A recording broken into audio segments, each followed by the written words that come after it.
Welcome to this week's virtual Drasha. This week we have the incredible privilege to read Parashas Shelach. And in this parasha we read of perhaps what is one of the most dramatic and traumatic episodes in the entire Torah, the Chitim Raglim, the sin of the spies.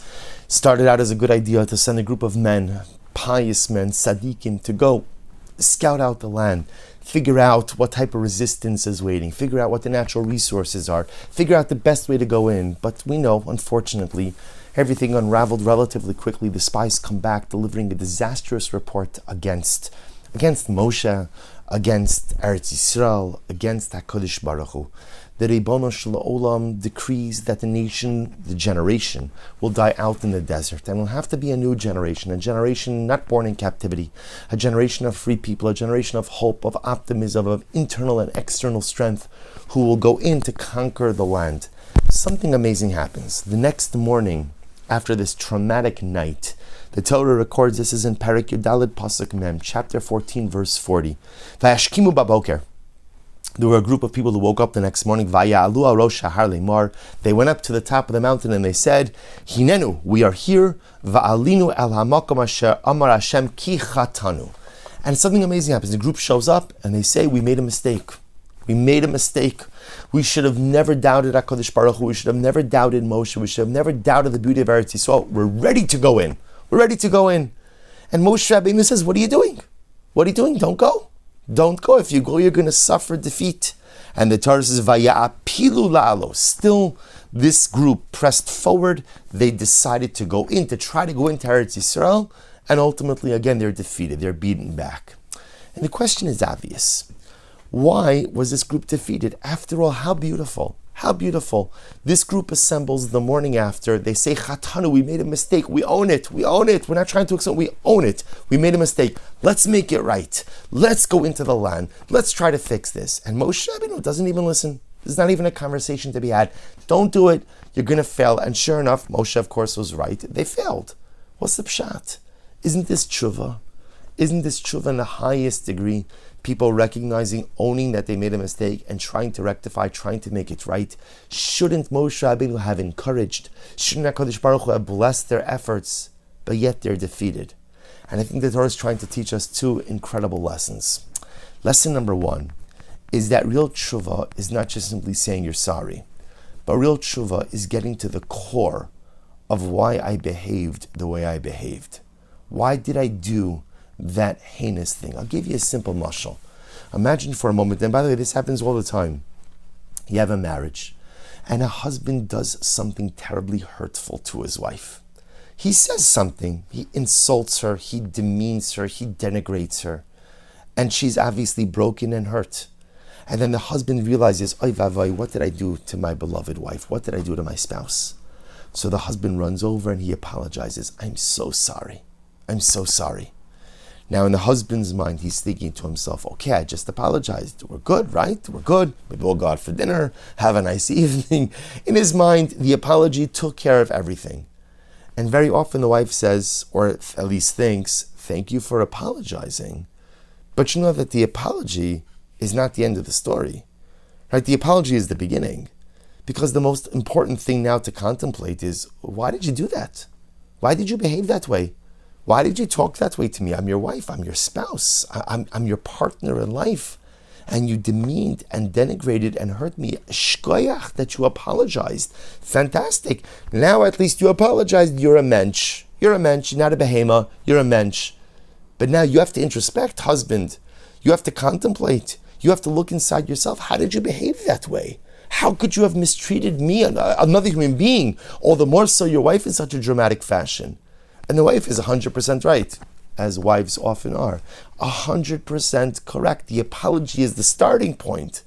But real tshuva requires introspection. You see, it's very nice that this group came along and said, we made a mistake, let's go. No. You didn't just make a mistake. We rebelled against Moshe. And we rebelled against HaKadosh Baruch Hu, and we rejected the promise that Hashem had made to Avraham Avinu. Klal Yisrael, this is not about assembling the army, getting everybody to the hilltop and going in. This requires introspection. What happened over here? What's broken inside of us that allowed this particular event to unfold? Because unless we drill down to what misfired at the core, we're going to keep on repeating the same exact mistake. That's why, again, Moshe Rabbeinu, when he sees the army gathered the next morning, and they're like, yeah, let's go, let's do this. We made a mistake, but we could fix it. Moshe Rabbeinu says, what are you talking about? You can't just fix this by going in. To fix this, we have to retreat inside of ourselves to figure out what's broken, what's misfiring, what's in a state of disrepair that allowed us to act in such a heinous and egregious fashion. That's why Moshe Rabbeinu says, you're like the husband who demeaned his wife and thinks that all he has to do is say, I'm sorry. And we're good. We're good here, right? We're good. We're all right. No, we're not good. Chatanu, you sinned. That's a great first step. But before you can even go into the land, we need to figure out within ourselves what's happened over here. And this is the first lesson Torah Kedosha is teaching us.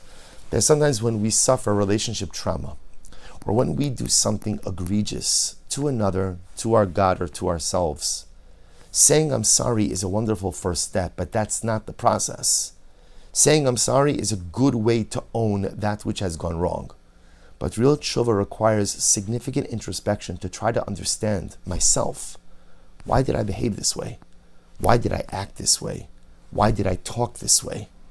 Because unless I could disengage in that process of self-discovery, I'm doomed to repeat the same mistakes over and over. It was wonderful they wanted to go in now. But Moshe says, not now, too soon. Do your own personal work. And then Eretz Hashem, one day, you'll be ready to go in. There's a second lesson. Chazal tell us, mitzvah habali yadecha al tachmitzena. If a mitzvah comes to your hand, literally don't allow it to become chametz. So we know this expression. And what does the expression mean? Seize your opportunities. Seize your opportunities. Because if you don't seize them, sometimes they're no longer there. They become chametz. And it struck me that Chazal choose the metaphor of chametz. Because what's interesting about chametz? Once you allow a dough to become chametz, you can't reclaim the pre-chametz state. You can't walk it back.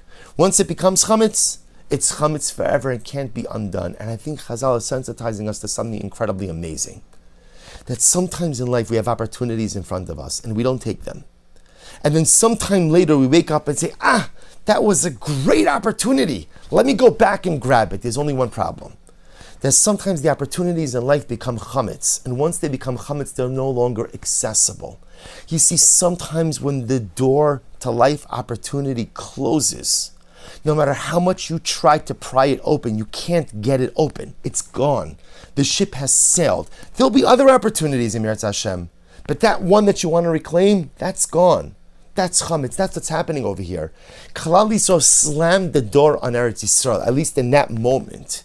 And the next morning they come and they would just want to pull it back open. And Moshe says, that's not the way life works. I mean, sometimes it's the way life works. Sometimes you could wake up later and reclaim lost opportunities. But more often than not, mitzvah bali yadecha, once you let the opportunity go, slip through your fingers, it's chametz.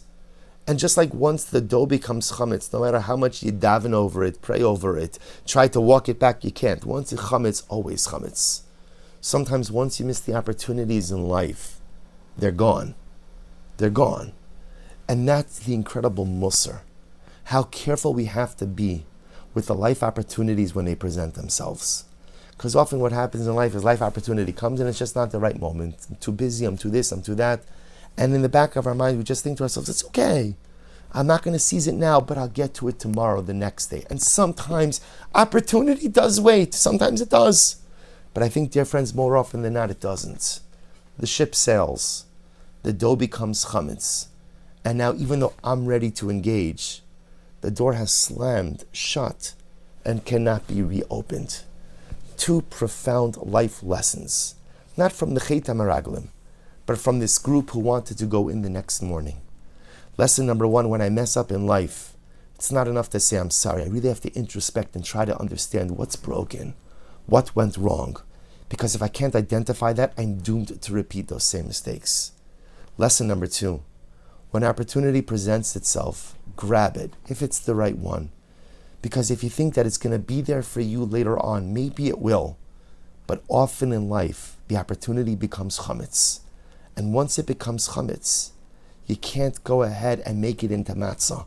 Once it becomes chametz, you can't walk that back. Live life with that acute understanding that just because you're ready to reclaim the opportunities of the past doesn't mean that they're going to be there for the taking. So when those beautiful life opportunities present themselves, which they do each and every day, find the courage to grab them. Find the courage to maximize them. Find the courage to embrace and actualize them. Because if you wait too long, they may not be there for the taking. Wishing everyone a good and Erev Shabbos and a beautiful Shabbos Kodesh.